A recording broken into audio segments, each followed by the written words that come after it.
if anyone is following us on Twitch, I this is can't tell you take any of the 4. stuff I'm doing anyways. I mean, This is take 4 of us trying to record. It's all Connor confidential. wasn't here, and now he's here. We're It got very out happy there to that I have the was crew. telling you what we're gonna be doing in our M&A world. They'd be like, yeah, you're fired. What?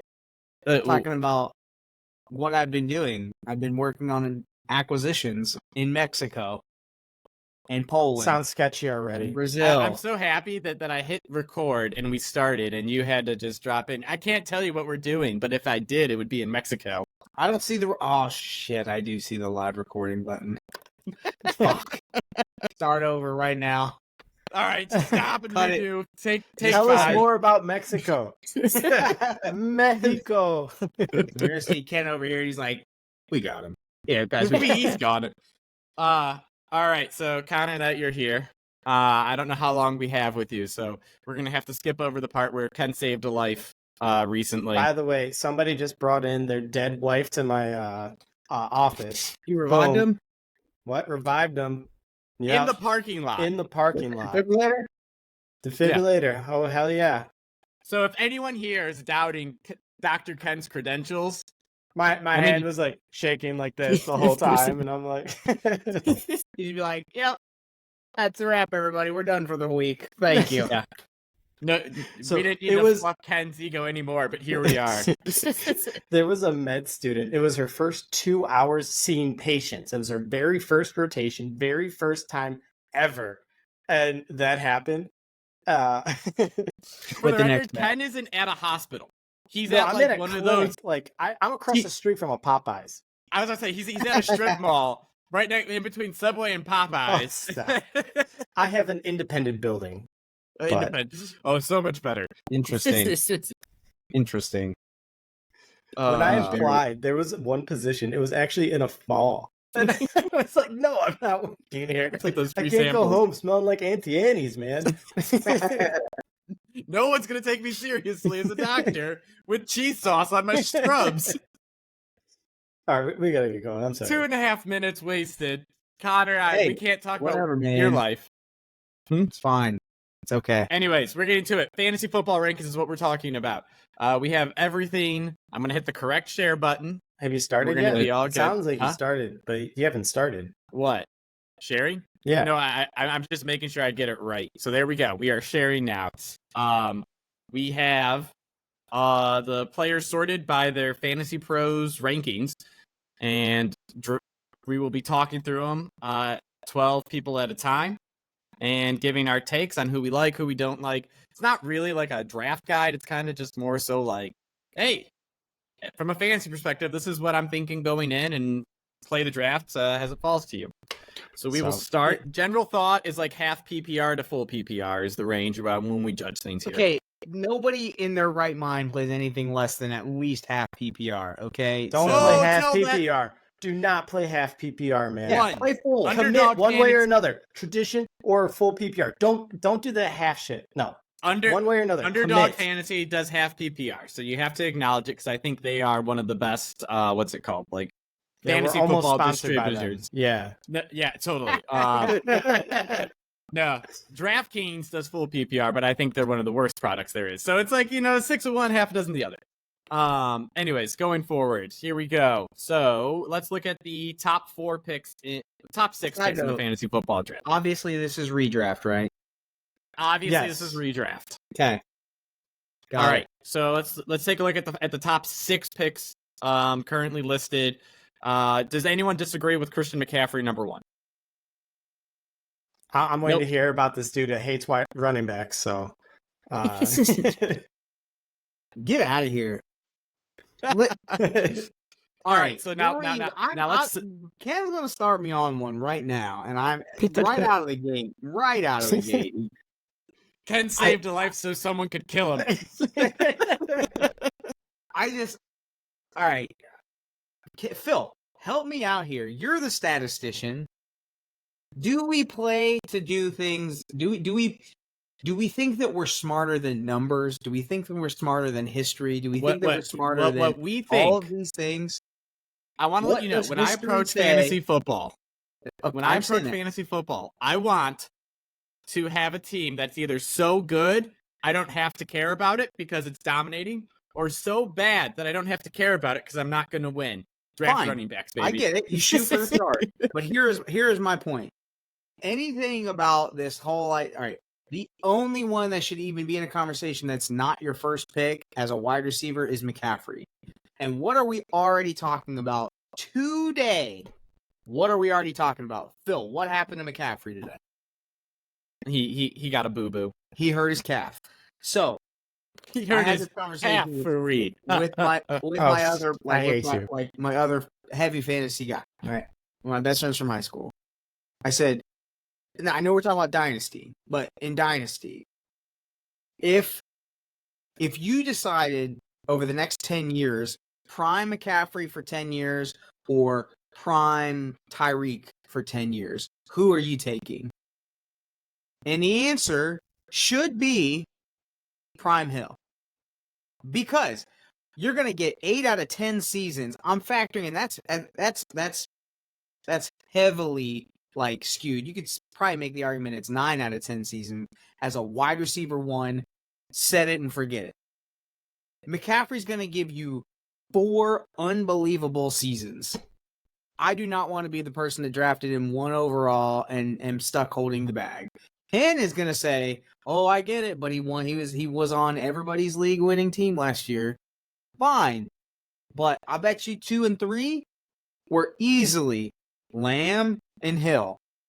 So I'm going to go ahead and take the numbers and say at least McCaffrey is not going to be at least Hill or Lamb is not going to be on my bench for the next 6 weeks.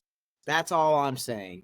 All right, so now that Connor took us on a detour from what we're going to be doing. I love how Connor started with, this is redraft, right? And immediately started talking about dynasty. Doesn't matter. This applies, though. The right. highest injured position in fantasy football is running back. Everyone knows that, Ken. You're a doctor. All right, Connor, real quick. 101. You have the first pick in redraft. Are you taking Christian McCaffrey? No. Who are you taking? Hill. Okay. So now here's my next question. Jamar Chase, Amon-Ra, St. Brown, Justin Jefferson, CeeDee Lamb. Is Lamb clearly the top of that group for you? Because I'm over here, and we argued last time we were on that CeeDee Lamb is not going to be historic again. I want Jamar Chase over him. I would still put Lamb out there. Okay, Ken? We talked about it. I'm pretty high on the Bengals this year. I like Jamar Chase, just as talented as anyone else, and I think that Joe Burrow is going to stay healthy. I do not care. I think he's throwing. It's like throwing 2 days, resting one. Throwing 2 days, resting one. He can make every throw. It hurts. Of course it does. He had surgery on it. He's got to get used to it. It is a weird injury, but at the same time, it's not something that he's going to re-injure. It's just something that he's got to just get used to the motion again. I am not nearly as worried about that injury. All in on the Bengals this year, especially the pass game. Yes, I want Jamar Chase. I agree with all those things, except T. Higgins is back, and the Dallas Cowboys did absolutely nothing to their wide receiver room, and they also did nothing to their running back room. So they're going to be passing. All right, so listen, I prefer Chase one because his defense is worse, but I like again. I also hate the Cowboys, so I'm heavily biased. So I don't care. I don't care who you like, because if you have the second or third pick, it's like you're gonna get them both. Just take whoever you want. It's very easy at that point. And Lamb's a great pick too. Phil just doesn't like Cowboys. That's fine. But I don't care which one you get. Like, great picks either way. All right, I'm picking McCaffrey first though, because I'm a hater. So Connor, Breece Hall, Bijan Robinson. I'm looking at them, and I see A.J. Brown, Garrett Wilson, Puka Nacua after them. At what point do you take those guys? At what point do I take Are they ahead of all three of those? Because I guess I think I take A.J. Brown. No, I don't. He already said that he's not taking any other running backs in the first round. Is that right? All right, so what am I choosing from? Jefferson, So your questions are, you're looking at this back half, and you're saying, I'm 6 or 7. I can get Breece or Bijan, or Brown, Wilson, I guess Ooh. Puka's still here. Ooh. But that's because the ratings haven't updated to reflect his injury. So just think Brown and Wilson. Are you taking Brown or Wilson over Brees and Bijan? Well, first of all, let me put this out there. If Jefferson fell, then I would take Jefferson. So you're telling me Yes. if someone else answered the question for you by taking Bijan, you're gonna take Jefferson. Great answer. Yes, that's correct. If all of them are off the board, I would take Bijan. Can't believe I Ken. just did that. I love Bijan this year. Yeah, we're going about it different ways, but yes, after that, like handful of the elites, like the Amon-Ra St. Browns, Justin Jefferson, I really like AJ Brown this year, but I picked Bijan, Bijan and Brees over that group of receivers. I have a tough one between Brees and AJ Brown. It all depends on how you like your team set up. So I will say, if you want to take a huge risk and try to hit a home run and win the league with your first pick, after like I could see someone taking Bijan like second or third overall. I'm not gonna lie, and just seeing that I'm gonna get McCaffrey 2.0 because their team's they're gonna have a lead in every game. They might be grinding him 100 times. Ken, by the way, I know it's dynasty, but I get it. Not dynasty. This is still like in season, right? So a guy has rostered CMC and Brees Hall. And so, but he has like Jefferson and Brown. So it's a little bit skewed, but we're going to see if those guys are healthy, he walks in like he's going to win it this year. I mean, there's just no way like anybody's going to keep up. So we will see if either of those guys get hurt, rut-row. And so we'll see if our theory plays out here. Depending Connor, on this is really important. I do not care about your dynasty league. I'm just telling you right now, Ken. I'm just telling you right now. He's just keeping you informed. We're just talking about strategies. So we're talking about numbers and we're talking about directional. The numbers say to do this, but some people like to play with their heart, namely Ken. So let's take a look at where the questions start really coming up. The end of the first round, or as I like to call it, the worst places to pick. Picks like 11 and 12. I think they're just awful when we look at these guys that are there. So Puka was one of them, but now it's like Jahmyr Gibbs, Jonathan Taylor, Saquon, Marvin Harrison, Devontae Adams, Chris Olave. I personally am very upset about getting most of those players. If I have to choose, I get two of them at the end of that turn. I want Saquon because I think he's in a high-powered offense, and Marvin Harrison because Ken has been grilling us about this. But I think Marvin Harrison, one, is amazing from college. Two, he has a good quarterback. And the Cardinals suck on defense, so they're going to have to be in high-scoring games. And he could have an amazing season the way Jefferson did his rookie year. So let's do that for you guys. Go Garrett Wilson through Olave. What two would you take? Marvin Harrison is intriguing. He's obviously a great prospect. I like the situation. Kyler, he's fed DeAndre Hopkins the ball before. He's fed a good receiver, and they have a bad defense. So sets up okay. He's not a home run hitter. He's not gonna break off these 70-yard touchdowns like AJ Brown did as a rookie or Tyreek Hill. But I'm really curious what you think, because I just don't like drafting rookie receivers that high. I'm talking end of the first. That doesn't make me happy when I do it. Not saying I won't, but it doesn't make me happy. No, speaking of numbers, since you don't like to do that, but that's how scholars Phil and I think about these things. That's how you make the money. I'm just kidding. You have to look at Puka Nakua's historic run last year was 1,400 yards and 10 touchdowns. And that was sixth best all time for a rookie. Maybe it was, that was first best all time for a rookie, but it was top 6 in the NFL. The chances of a rookie doing that, no matter where they're drafted, is so insanely high. Or low, excuse me. You have to look at it and you go, all right, guys like a Chase, guys like a Nakua. Name another top 10 wide receiver that came into the league like that and put up 1,400 yards. What is it? I can't think of one in the last decade that came in and did that. You're thinking a rookie like Garrett Wilson, 1,000 yards. I mean, wow. Addison had almost 1,000 yards. Wow. So just real quick on that note, in the 2020 Jefferson 1,400 yards rookie. Jamar Chase 2021 1,455. So 1,400 yards has happened 3 out of the last 4 years for a rookie. Yep. Yeah. So it's starting to become less, impossible. It's becoming less. But again, if you look at historically for longer than the last, 5 years, then it's like a different sport 5 years ago. Okay, here we go. But here we go. Chase was the only one who was drafted as the top receiver out of those 3.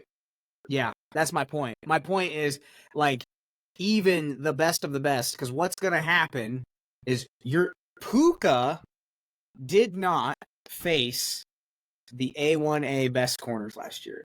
Don't tell me he didn't. Because Kupp still played half the games, and Kupp would always take the one, right? Or at least they would split it half the time. Chase is an anomaly because Chase came in and there was nobody. T. Higgins was there, but he was not the one. So Chase came in and got the best of the best every week. Jefferson didn't even have the A1A corners either because he had Thielen. So the point I'm making is Marv's going to do that right out the gate. He has to go against the Jalen Ramseys of the world and the Darius Slays and the L'Jarius Sneeds right out of the gate. So I think he's going to have, my guess, 1,200-ish yards, maybe a little bit more, and probably 6 or 7 touchdowns, which is unbelievable. But should he be in this tier, I would much rather have him in the second round than this section right Okay, here. so can who we are go you back picking to the here? question? Yeah. We need, you need 2 people from Garrett Wilson to Chris You know what? Olave. If you Who guys are don't want me to taking? be on the show, I will gladly leave. If you don't want my Well, I just insight- want you to answer the question. We are dying for your answer, is what it is. I'm so curious. I cannot believe I'm going to say this. I would take probably Garrett Wilson and Saquon. All right, who would you? All right, Garrett Wilson's not there. You have to pick 11. What would you do? That seriously is a legitimate question. That's a fall off too. That's like where it falls off. Yeah, that's steep. Yeah, I agree. Oh, that's a steep fall off. Because this is a pick, two people in a 12-team league are facing this question every weekend. That's so funny because I wouldn't take Puka. I would probably take Gibbs, and I would probably take. I'm gonna go. I would go running back heavy. I can't. Oh my God! What have you been saying the whole time here? You gotta be kidding me! Yeah, but this It's not dynasty. This doesn't happen this way. But I would It take. doesn't count. I would take Gibbs, and I would take. Oh my goodness! I can't believe it. Either Taylor or Barkley, toss up. Probably. All right, Barkley. so I just wanna be clear. Wait, real quick, Phil. I would Phil, take real Gibbs quick. and Barkley, dude. I'm gonna cut this from this. I'm gonna walk out. I'm gonna leave. Phil absolutely destroyed me earlier because he said Connor Dude, I is was going so to excited. murder you when you say that you want Saquon in the second and Achane in the third. So I'm just gonna tell you right now. That is the worst possible scenario for me. You just picked two running backs. I understand. Just that. did it. And I'm also, And you don't have any wide receivers. Zero. because look what I can get at the end of the background or the back of the. We'll get to Second that. round. Oh, Ken, okay, all right. So Ken, who are you taking? now I'm taking one of Jonathan Taylor and Saquon. I like the bigger running backs. I do not think that Jalen Hurts is going to run in a bunch from the one. I think that Saquon is just a better running back. He's going to get more touchdowns than Philly running backs have gotten before. I like AJ Brown. I'm definitely not getting Saquon if those are the two. And I would prioritize AJ Brown if for some reason he's there, at 11. In terms of receiver, I don't want 2 running backs, at this turn, because I am really afraid of, what's, down a little bit deeper. But and I don't like Marvin Harrison, and you guys might hate me, but I would actually take Devontae Adams. I think that his quarterback was never worse last year. I don't think that he necessarily had as much of a fall off. He's still going to get a ton of targets. And I think that it'd just be a little bit better situation last year with Gardner Minshew versus Aiden O'Connell. I don't like it, but I just don't I don't trust Olave. I don't trust Marvin Harrison there. Yes, I would take Garrett Wilson, but like you said, I don't think he's going to be there. All right, before we move on, I'm just going to say Connor and I took Puka and Marvin Harrison when we did this exercise 2 weeks ago. So just saying, time changes a lot for people. They turn into RB guys. I'm not going to sit here and defend myself. Also, Puka is now hurt again, so I'm also having some recency bias. And that was a little bit different because was that not best ball all the way through? That was best ball. A little different there, big boy. Let's put some context here. Anyways, so now let's look at the second round as a whole. And I was telling Ken this. So, Devontae Adams and down. I know Ken's taking him, but when I look at this group, the only guy I'm actually interested in is Travis Etienne. I don't want to touch anyone else here. Drake London is probably a guy if I got Bijan in the first round, I might grab Drake London. But the rest of those guys, I do not want to touch. That's just me. Oh, I'm Drake all London, Drake Etienne London are my picks for this part of the draft. Are you serious or are you being sarcastic? I'm 100% serious.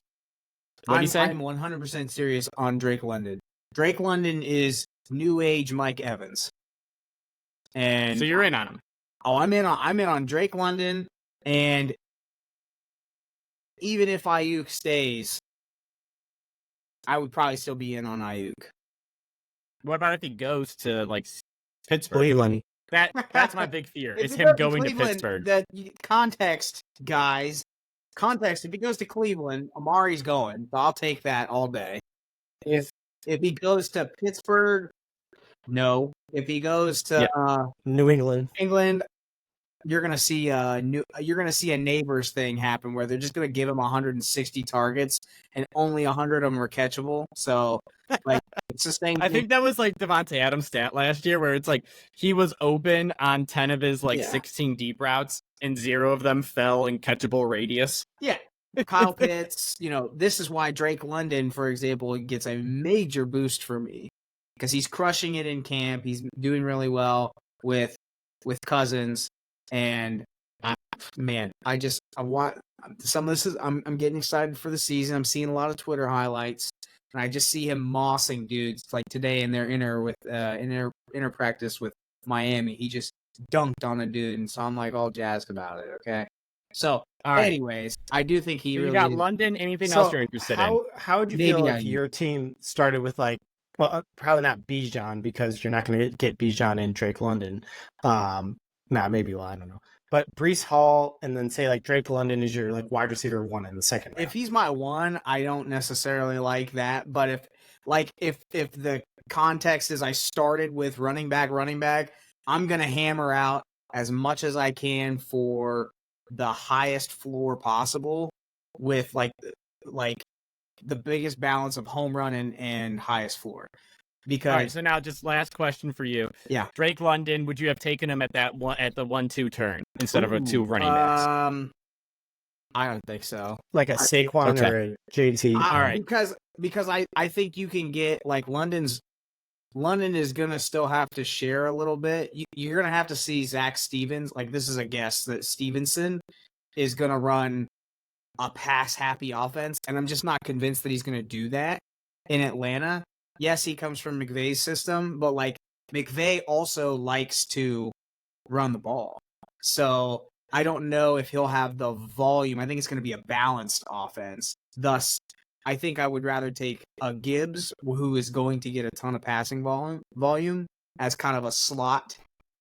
And he kind of works as my wide receiver 1-ish. And then you also get Saquon. That was the back end of that. You didn't let me finish that because it was 2 running backs, and you're just whatever. I don't care. He doesn't say anything that he means, but I'll explain it now, though. But after that, I'm hammering anybody who can have the ceiling of a wide receiver 1. All right, Ken? do you have anything that we haven't said for this group of guys? I really don't like the second round. I won't like Josh Allen. I'm never doing like quarterbacks. I don't hate Derrick Henry. It's just one of those things where yes, he's lost the explosiveness. He's lost like that touch play. Like at the same time, like you're gonna get like running lanes with Lamar Jackson. They have to cover both of those, and it's going to be a run heavy offense. Like I don't think it's going to be the most exciting games, but I think that you'll get a lot of touches and you're going to get a lot of touchdowns. All right, so now on to round 3. The only again, another round I hate just looking at it. I will say my hope is that I have 2 wide receivers, and then I walk away with ETN or Pacheco, and 2 wide receivers from the section from that first 3 rounds. Guys I like here in general is going to be Pacheco, obviously, but then Sam, Laporta, Deebo Samuel, and if I had to get a quarterback, I'd get Patrick Mahomes. So that's just because I think if I wanted to go all in and have fun in like a league that's low stakes, it would be give me all the Chiefs. Let's see if Patrick Mahomes can break more records. So in general, like, do we all agree that we want, if we had it our way, 2 wide receivers and 1 running back from the top 3 rounds? Like, I don't want to walk away with 2 running backs and then picking one out of this group. I don't know. Best case scenario. I mean, you got to be in the top half to do that, but yes. I like Jalen Waddle here. Like, I think that, he keeps putting up numbers. He could barely stay on the field last year. And I think that even with a little bit, or more focus on Tyreek Hill because he's been unstoppable, I think that Jalen Waddle is just going to be a good compliment. When he's healthy, I think he's just a tier above these other guys. I don't hate DK Metcalf. I think that a lot of his lack of stats from last year came mainly from Geno Smith, but I'm expecting a little bit more of a bounce back more. And they really target him heavy in the end zone. So especially away from PPR, if it's half PPR or traditional, I know we barely talk about those, but I like those 2 here. Deebo's just a football player, just classic. Gonna get hurt, gonna get rushes, gonna get catches, especially if Ayuk leaves. I mean, I think that any of those receivers, that's who I really like in this round.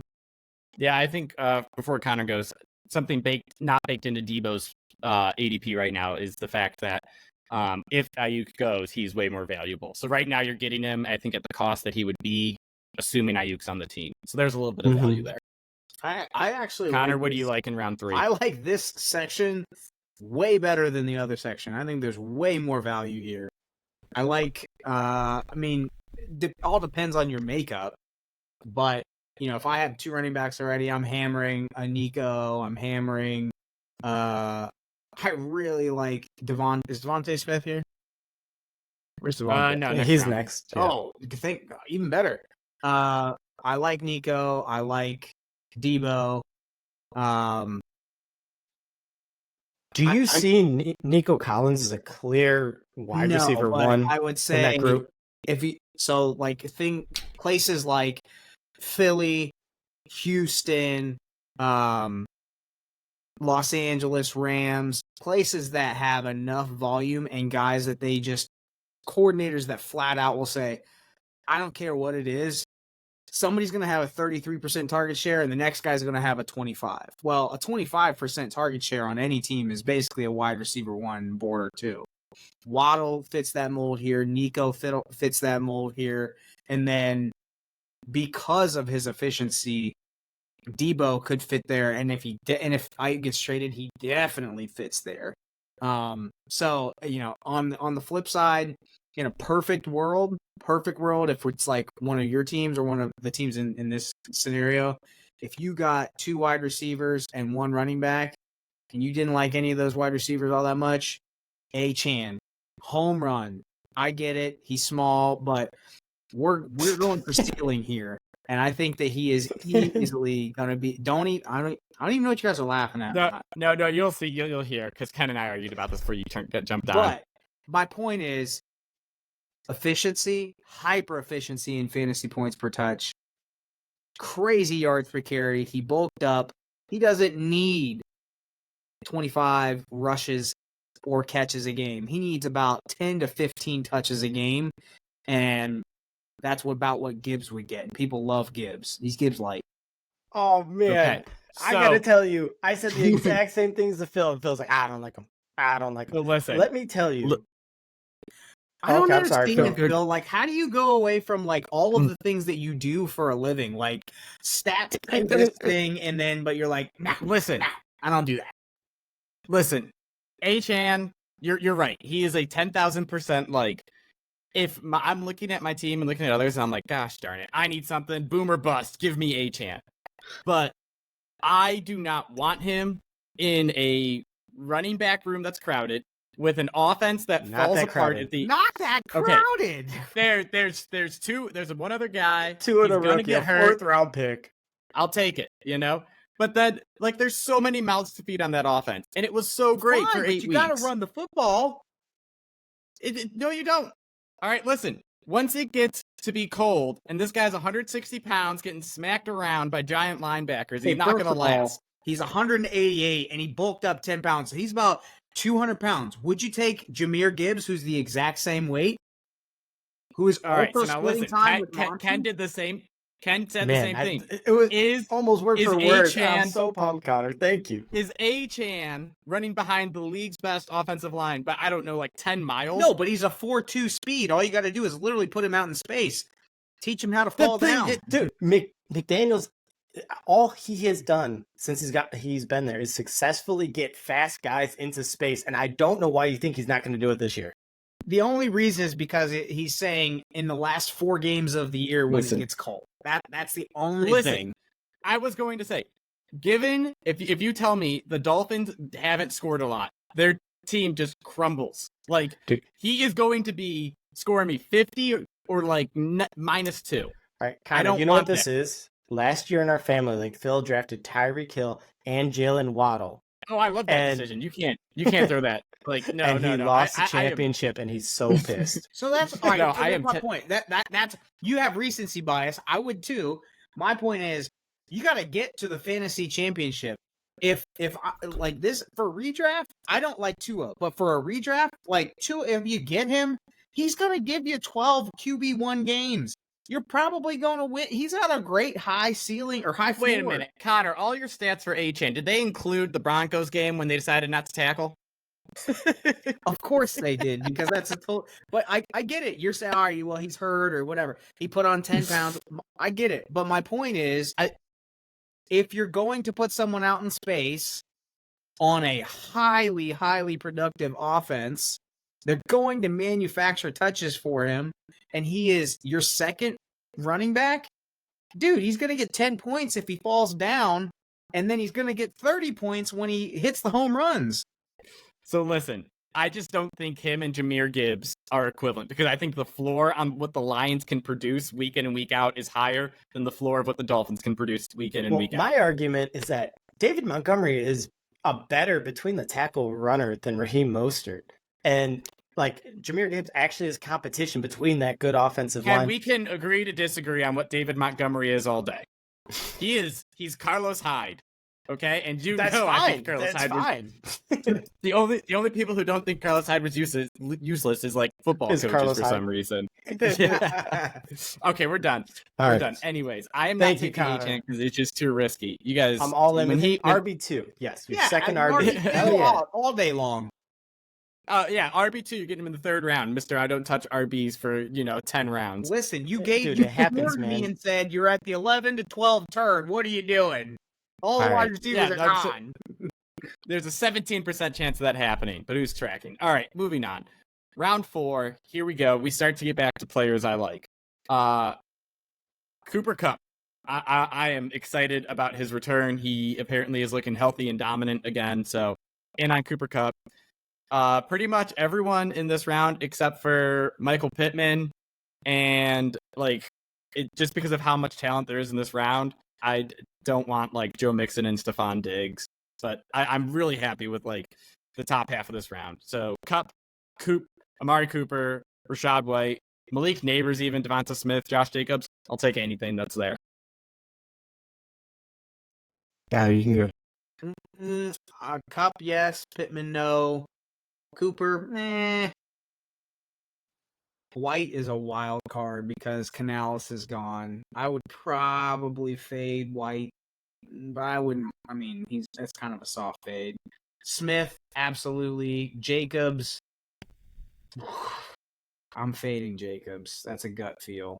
But Neighbors is going to be happened to like me. a rookie. This happened to me in one of the best ball leagues. I had 3 wide receivers, or I think I had 3 wide receivers and Sam Laporta. And in the 5th round, Josh Jacobs was there. And I thought that was just like a great opportunity to get like an RB1. Yeah, if he's that late, should be absolutely. guaranteed volume. This is why, you look at this kind of stuff, and this is why you want to be wide receiver heavy, because guys like White and Jacobs will fall. Chances to be and one. You're sitting here with 2 running backs. That specific scenario, Phil, you put me in a corner. I know. So and forever I'm going to mention it. I don't hate reaching for Cooper Kupp if you're at like the end of that 3rd round there, but I agree. I mean, if you really like, there is a running back cliff that's coming. It's not quite here yet, but if you pick 3 wide receivers, I mean, I do not hate like Rashad White. I actually, I mean, especially you Cincy boys. I don't know why you guys don't like Joe Mixon as much. I mean, they went out. We watched him. He's also already hurt. But they went out and traded for him. It's a similar system. You have 3 good receivers. It's going to be spread out, and you just need a guy who can, essentially catch a ball. He is going to be the most boring pick. He's not flashy. He's not breaking off 70-yard touchdown, but he is a good goal line runner. He's going to, fall in the end zone. He's going to and be on the field, I think, for this team. So I don't hate him. I don't, his competition is Cam Akers. Awesome that he came back from 220 Achilles, but if you make the team, great. I also. Right, so is this the full purple? I didn't even look at the bottom half. No, the light purple. Yeah. Round and then, 4. James, column T gives you the round. Similar thing with James Cook. It's that team started running a lot more at the end of last year. James Cook is just a baller, man. He's a little bit smaller, but he looks good every single time. I mean, he passes that eye test. Josh Allen is a good quarterback. Yes, they don't have much to throw to, but you gotta at least account for Josh Allen running the ball, which does open up running lanes. If you have 3 good receivers and you have any one of those guys, I'm happy with that team build so far. So I just got to say this.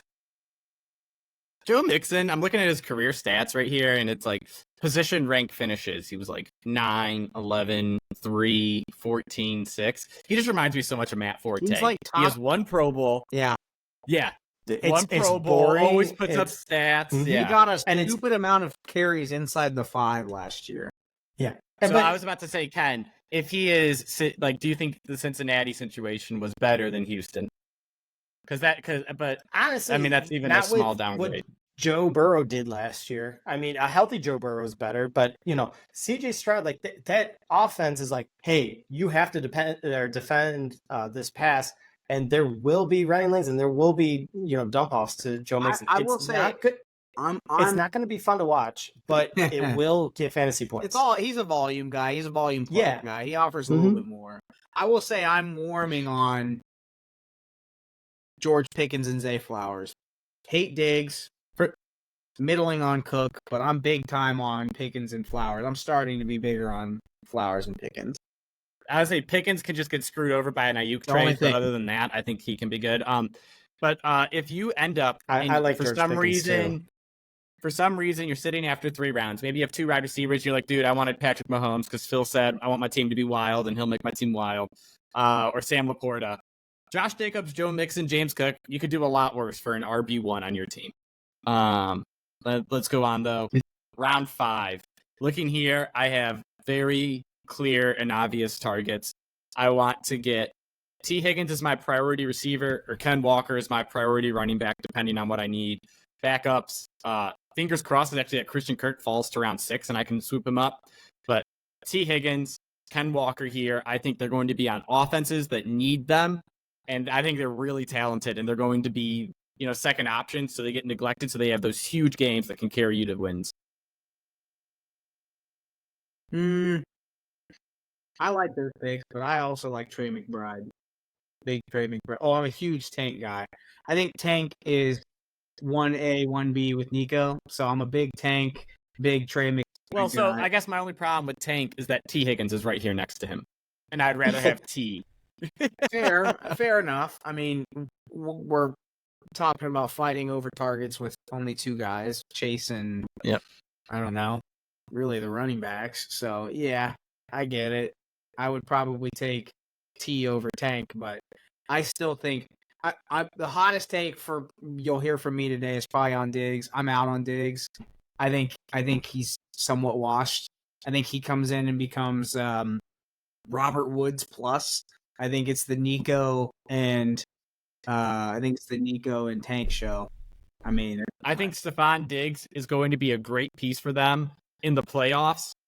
But during the regular season, he seems like a guy that's just going to be there collecting his checks, waiting to be like that mismatch nightmare later in the year. So this is the round where there are some running back names that are nice, like Alvin Kamara, Kenneth Walker, but these other positions... He named both of the running backs listed here. Well, good names. Well, my point is that I'm avoiding them because I personally, I want either one good quarterback or one good tight end. I don't want both because I don't like how the running backs and receivers look if you get two high-end QB and tight ends. But I'm absolutely all in on Tank. Tank Dell is a guy I put a star next to. We already know T. Higgins, yes, great as well. But CJ Stroud, you ever hear him talk about Tank Dell? Yeah. He's like, Jared Rice, Randy Moss, Tank Dell. Those are the top three of all time.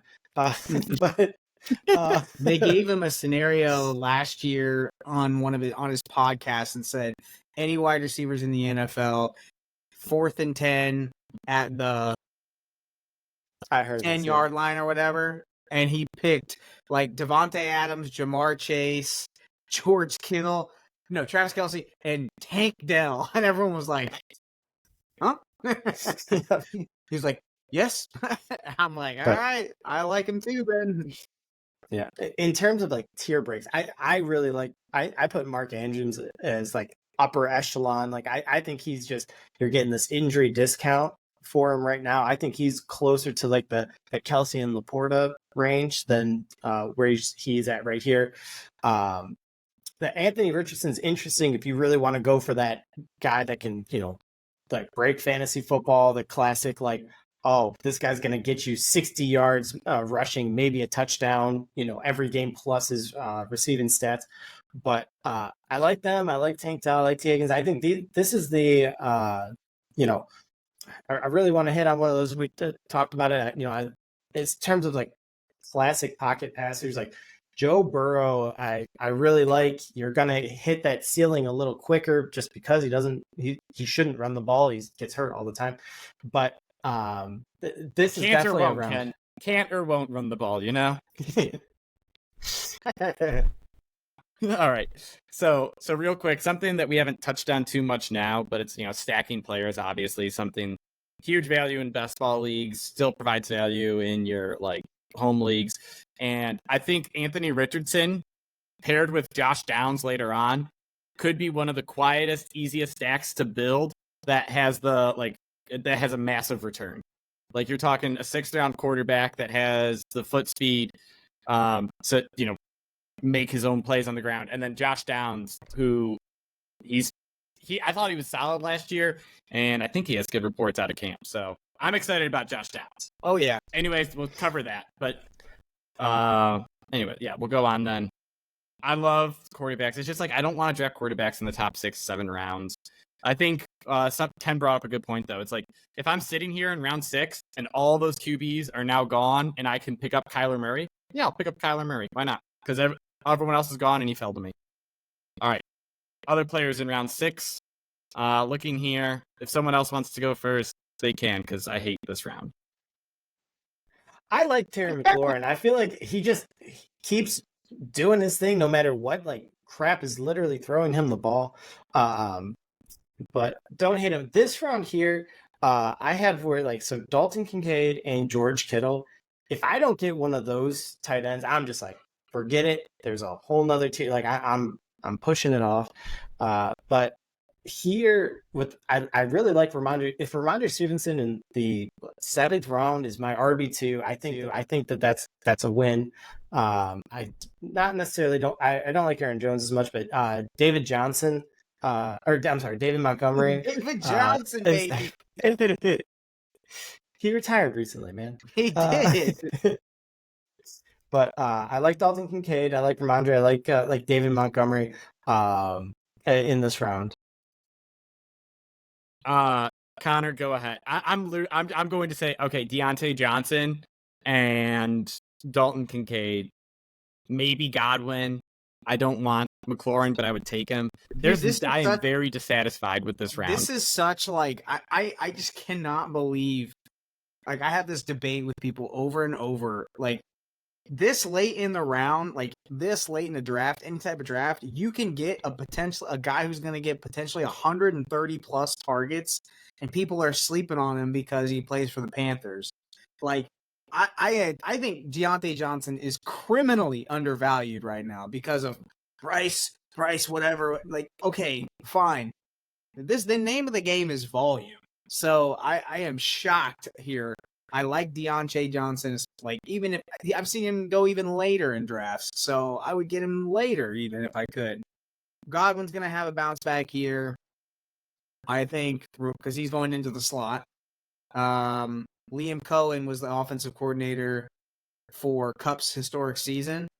He's now the offensive coordinator for the Buccaneers. And first thing he did was put Godwin back in the slot. I'm telling you,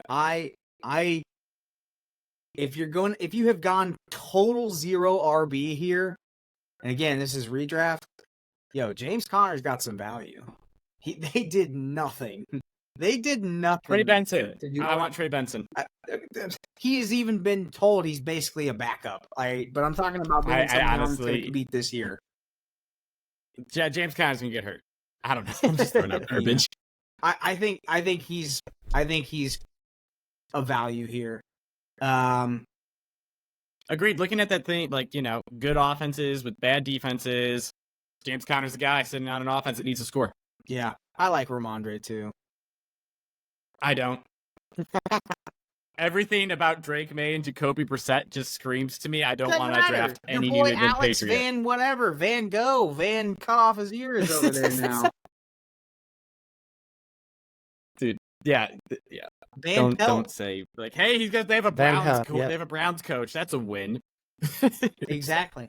Guy couldn't even call plays in Cleveland. All right, let me get a look at the next half because I gotta go. Let me see the next two. Okay. Goo. Round 7. Oh, I got some ones for this one. All right. Oh man. Now it starts to get pretty ugly. I'm out on Ridley. Values here. I like Reed.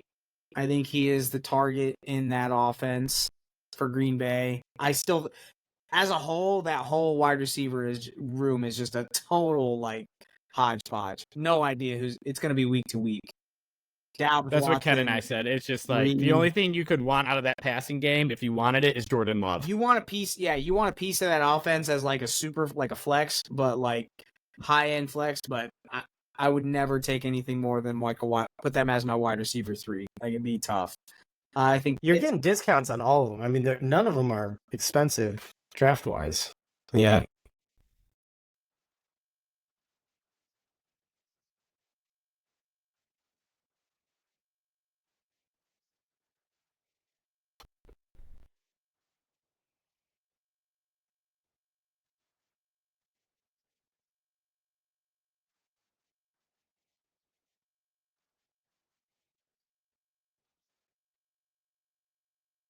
All right, so I'm just gonna go Rashee Rice.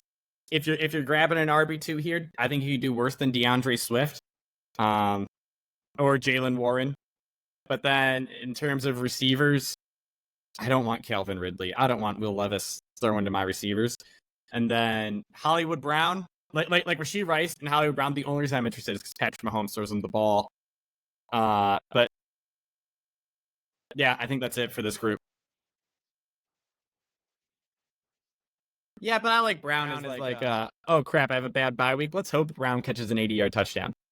No, I'm in with Connor. I like Rashee Rice. I think that NFL is going to do exactly not exactly, but something similar with what they did with Kamara, where they're like, oh, cool, we're just going to keep kicking this down the road, and then his 3-game suspension for doing something real crappy doesn't look so bad, and nobody really cares.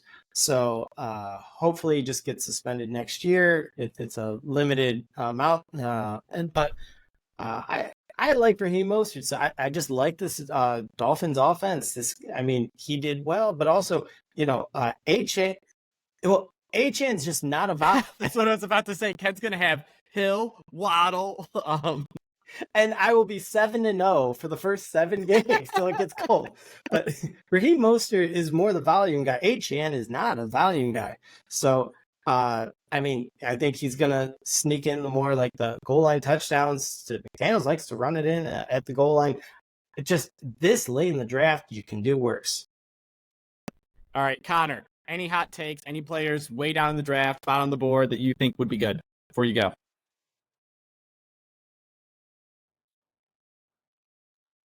All right, well, you do one thought of that before you say goodbye. Round 8. I actually kind of, if I need a tight end, I'm so happy to get a tight end here. Give me Ingram. Give me Ferguson. Give me Njoku. Love them all. Running backs. Trash. Just light all the running backs in this round on fire. Lad McConkey. Go ahead.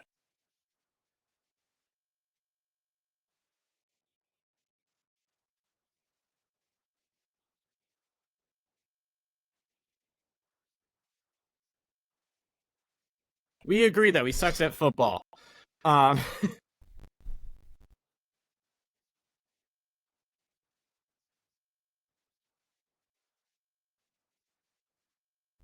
Wasn't Robinson a running back 1 last year? I think he ended like top 10. Dude, he killed it.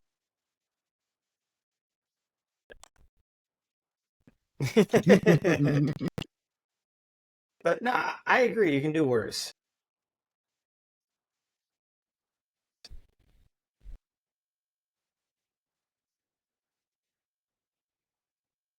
How do you guys feel about Zach Moss? Once again, Chase Brown all the way. Since he homers. Chase Brown all the way.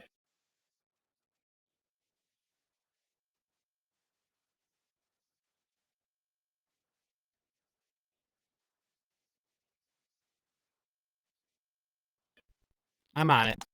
I'm doing it. $8 million 2 years, so $4 million a year. That's pretty, yeah.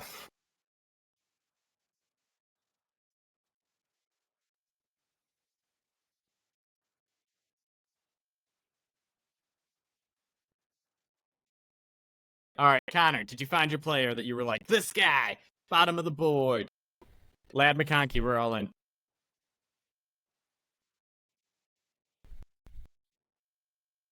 All right. Connor, we appreciate you taking the time despite showing up late. Thanks. Go Achane. All right. Now that he's gone, we can probably fly through this.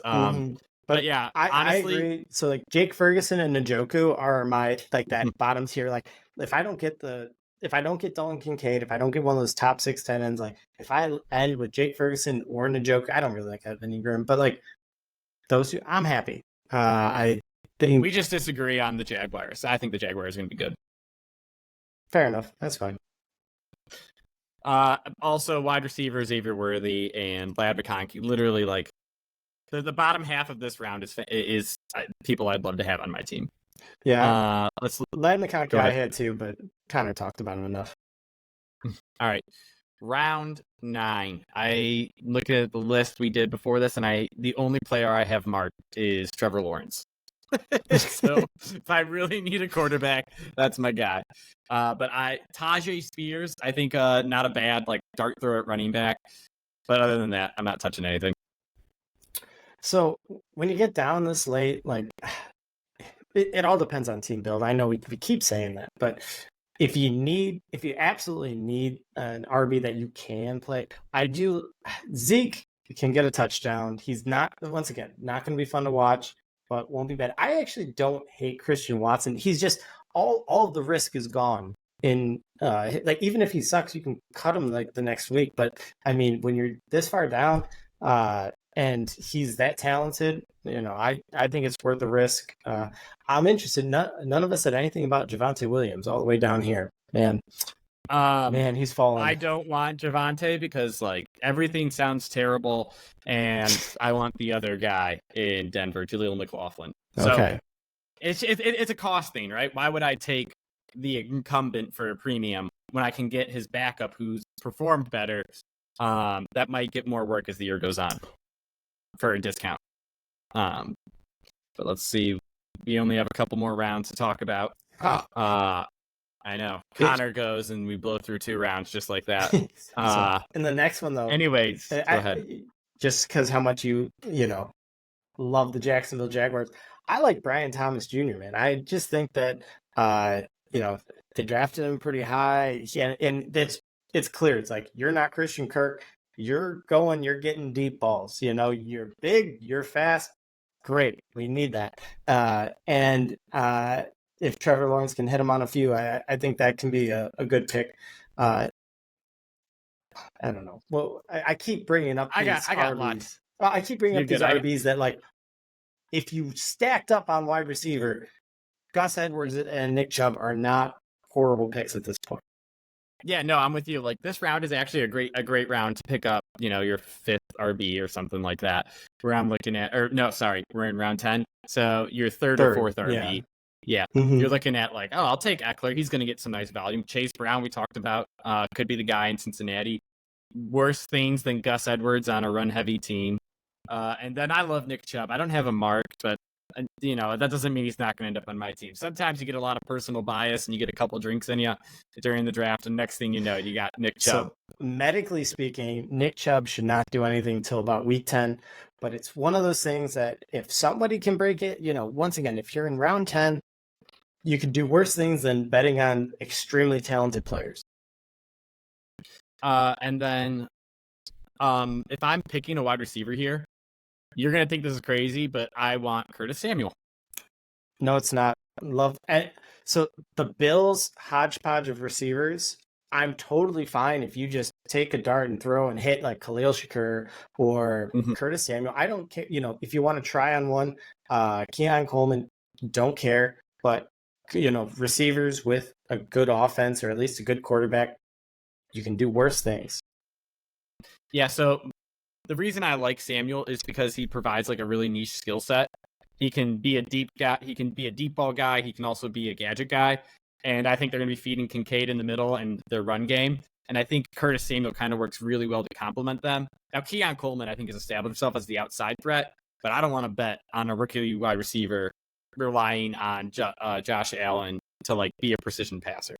That's why I want that dude that I just said, Curtis Samuel.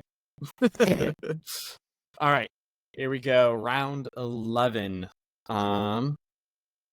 You go first. So, I have a couple of players marked. Yeah. A few of these people are like the absolute, like, if I missed on everyone and Matt Stafford is my starter, it still doesn't look like an embarrassing lineup.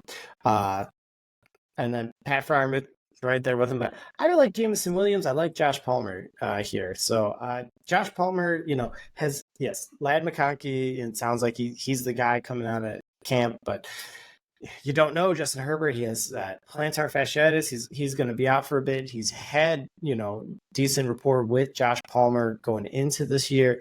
It wouldn't surprise me if Josh Palmer is that, number one, and getting that like a number one in any offense, even if it is a run heavy offense, down in, what is this, the 11th round you said? Yeah. In the 11th round, that's definitely good. But also, once again, betting on talent, Jameson Williams. I mean, he's fast. He's in a good offense, and they are trying so hard to make him the number 2 receiver.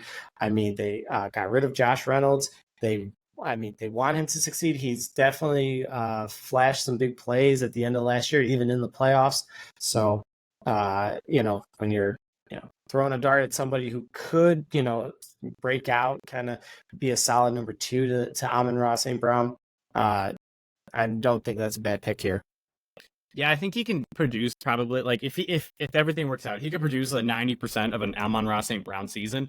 But when I say that, it's more like, hey, Jameson Williams had this game where he had 200 yards receiving and 3 touchdowns, and that's where like most of his production came from, because that's just the kind of receiver he is.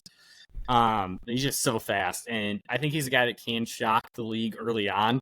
And if he has like 2 or 3 big games before week 5, he's probably someone I would draft and then try to unload, because teams will adapt to his speed and what he's doing.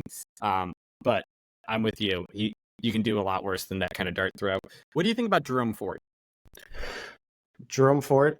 Yeah. Honestly, about a month ago, I was like, you got to get him because great value. I don't trust. So generally with Nick Chubb's injury combination, injury history, timing of his injury, and what he injured, the whole, just real quick on Nick Chubb, they had to go back in and repair an ACL. And I was like, that's pretty odd.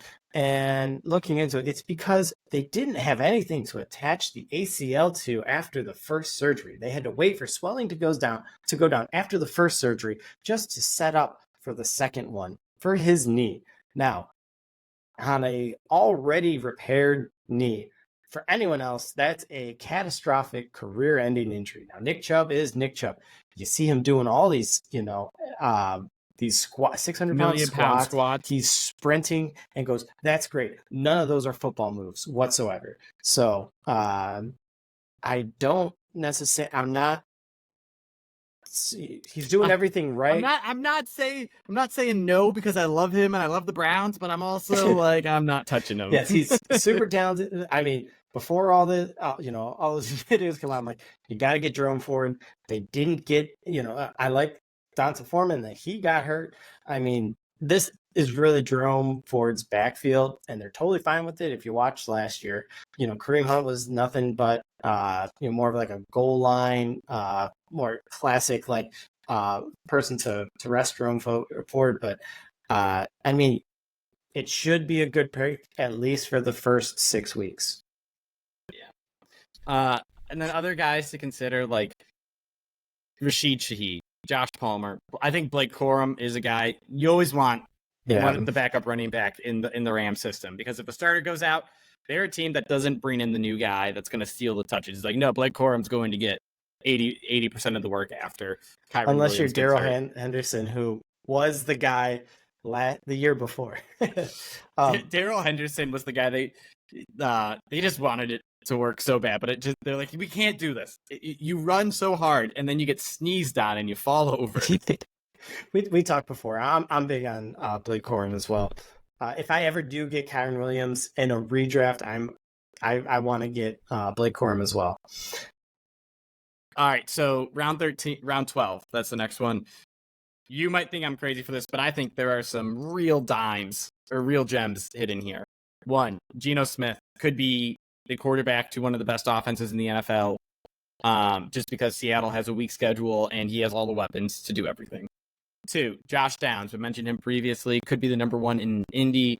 And again, like they need targets. People got to catch the football. There's not a lot of passing volume there, but it doesn't matter. They're still going to throw the ball 25, 30 times a game, and he could emerge as the leader.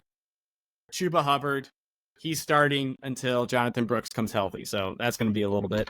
So I was just reading today, Jonathan Brooks is looking like they're like, oh, he's not going to suit up till about week 3 or 4.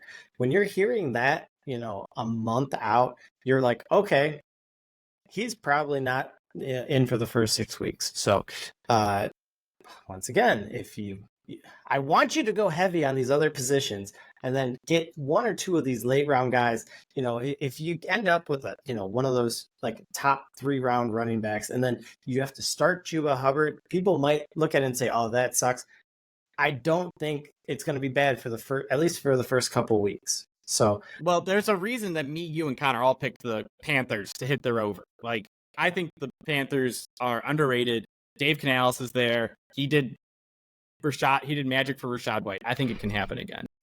And then wrapping up, like Romeo Doubs. round 13, there's worse players to have to drop into your lineup for a week. He gets 8 targets a game and is a red zone threat. We'll come back to Rico Dowdle, but I think Jerry Jeudy is another guy. He's a number 2 in an offense that has a 2-time Coach of the Year winner. The guy Kevin Stefanski can coach. If Deshaun Watson can just not suck up so bad, just shut up. God, What? shut up. I love Browns fans. Your coach is a 2-time Coach of the Year winner out of like 4 years of coaching. You're like, we gotta fire this this is guy. all on Deshaun Watson. I'm saying like I'm so out on Deshaun Watson, man. I don't want to root for the Browns, but I will. All right, so now let's go back. So you said Zeke previously. Rico Dowdle has gotten all the hype in camp. I can see a Rico Dowdle Zeke relationship similar to the Zeke Tony Pollard relationship, where it's like Rico Dowdle's the better running back. He is going to get all the work between the 20s, and he's going to have a very stable, very nice game. And then Zeke's going to vulture the touchdowns. That's where I'm at with the situation. I agree, except for I don't think Rico Dowdle is anywhere near as good as Tony Pollard. So fair, but you get the concept, right? I think Zeke will get some catches. He had 50 catches last year. How ridiculous is that? But and I think he's gonna get catches. He's gonna get end zone work, and on a good offense, sure. But getting the second running back, who's probably better than the first, on a good offense, round 12, sure. Dude, that is so funny. He got 50 catches because the Patriots were down, and he was getting all those checkdowns. All right, so now we are pet through 12 rounds. Honestly, like there might be some drafts where you're sitting there and you're in round 14 and you're like, oh, dude, I can get Romeo Doubs because people were started drafting defenses and kickers early. Like, so Ken and I are just going to go through, just let you know kind of the players we flagged as like after this point, guys that we might be interested in or, that are good, but there's no reason in talking about all the rounds. Okay. So if you have a couple, I can start if you don't want. It's okay. I got 5 people flagged here, and we'll start with just names and kind of go from there. And we've already talked about quite a few of these, but Khalil Shakir, absolutely, Jaleel McLaughlin, Jalen Polk. I've heard a little bit about him as a dev. There's a receiver to want in New Orleans in the 14th round. Okay. Once again, going with this backfield that I like, Jalen Wright. And then Dontavian Wicks. I really like Dontavian Wicks. It's the, I will take cheap parts of this, like, Green Bay chords, just see if, somebody starts to break out, see if someone separates them from the back end. Any one of them could. Actually, I don't think Romeo Doubs could. But, anyone could separate themselves as that, like, wide receiver one. And, if you're taking these dart throws, totally fine with that. All right, so yeah, I have similar names: Khalil Shakir, Jalen Polk. Other guys I'm interested in though. So I got bias. Give me all the running backs in the Chargers room because someone's gonna work. It's just the way Harbaugh operates. So I got Dobbins and Kamani Vidal marks there. And then let's see. So next up, we talked about Arizona needing to score. Needing players. Michael Wilson was a solid rookie receiver last year, despite being the number 1. He now gets number 2 wide receiver treatment. If you're talking Kyler Murray's throwing 25 to 30 touchdowns and 4,500 yards, Michael Wilson could be a guy that eats up a lot of that volume. I want to hear your thought on this one. So Rashawn Johnson for the Bears, he was like nice last year where he worked in a little bit. And I don't think he can ever be a full usage guy. But with injury-prone DeAndre Swift and niche Khalil Herbert, I think Rashawn Johnson is an excellent dart throw who the offensive staff already likes and who, like, he's around guys that are fragile. Could work into something nice. Yeah, no. If you don't care, then you can say you don't care. No, I do think that Khalil Herbert has a little bit more value than if DeAndre Swift does go down, just because I think he's a very good, like, between the tackles runner. But and Rashawn Johnson kind of lumps into the group of, hey, small, fast guys look really, really good before you put pads on and start hitting. So you hear all this like camp buzz, and you realize all camp buzz is about these tiny guys, like the tiny receivers, the tiny running backs, and then as soon as people start hitting, and I mean, NFL teams, they really don't start hitting until games. And then all of a sudden you start hearing about these people. We've talked about like Donta Foreman is like the classic, like every year he starts buried on a depth chart, and then you see what he does, and you're like, well, I can just give this guy 20 carries, and other teams hate it, and it does work out. But no, honestly, I'm just staying away from the Bears backfield. I mean, for as much as you expect Caleb Williams to do, there's just so many mouths to feed, and I don't think running back's one of them. All right, so then now here's another one. Braylon Allen. He's looked good in camp. He's the number 2 to Breece Hall. And I just think this is a situation where it's like a handcuff should have way more value than being like a dumpster fire like this. I think if Breece Hall gets hurt, Braylon Allen takes up a heavy workload. I don't think the Jets are a team that like to work a lot of people in. Like they tried to do that and realized, like, because they had Dalvin Cook last year and Breece Hall. I'm like, wait a minute, Breece Hall's just better. They feed the better guy. And Braylon Allen obviously won't get him a lot of work then. Can't play him as a flex, but can be like a giant dart throw at the bottom of like a best ball team or your team while you're waiting for bye weeks to come or something like that. I mean, for a last pick, yeah, I would pick Eli Mitchell before him. Just like Eli Mitchell has a hamstring problem too. That's fine. Doesn't care. I don't need him until McCaffrey has a hamstring issue. So, well, that's already happened. But I just picked someone who on an offense I would believe a little bit more. The Jets, I mean, on paper should look great. I want Aaron Rodgers to do well. I just don't see him like for fantasy. You need him for the fantasy playoffs, and I just don't see this team sticking around that long. That's it.